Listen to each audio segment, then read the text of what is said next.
সুপ্রিয় দর্শক, আজকে যে বিষয়ে আলোচনা করব, গাছের পাতার তলায় যে ধরনের পোকা দেখা দিচ্ছে, আমরা স্ক্রিনে দিয়ে দিচ্ছি সেই ছবিটা।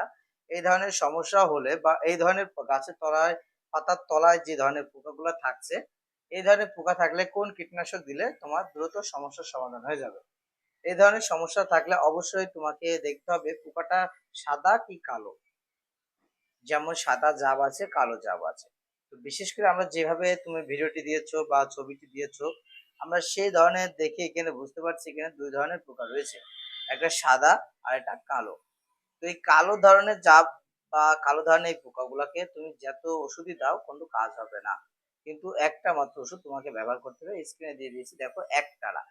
এই একতারা এর থায়োমেথিক্স যে গ্রুপ রয়েছে এই গ্রুপের ওষুধটা তোমাদেরকে ব্যবহার করতে হবে। এই গ্রুপের ওষুধ যেরম সিনজেন্টা কোম্পানির নামকরা কোম্পানির একতারা ওষুধ রয়েছে। এই ওষুধটা যদি তুমি ১ লিটারের জলে কিন্তু এটা তো পাতা সিস্টেম রয়েছে। তো এই ধরনের সিস্টেমে তোমার একটা পাতা তোমাকে ১ ঢম করতে হবে।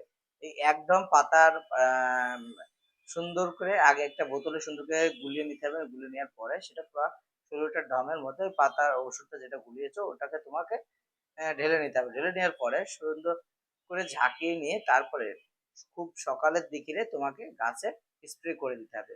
স্প্রে করতে হবে এমনভাবে যেন পুরা গাছটা ভিজিয়ে যায় এবং পাতার ওষুধটা যেন তলা পর্যন্ত পৌঁছায়। তাহলে পরে দেখা যাচ্ছে তোমার এই পোকাটি দ্রুত সমস্যার সমাধান হয়ে যাবে।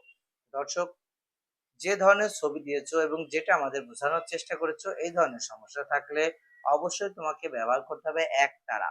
সিনজেন্টা কোম্পানির এই একতারা ব্যবহার করতে হবে।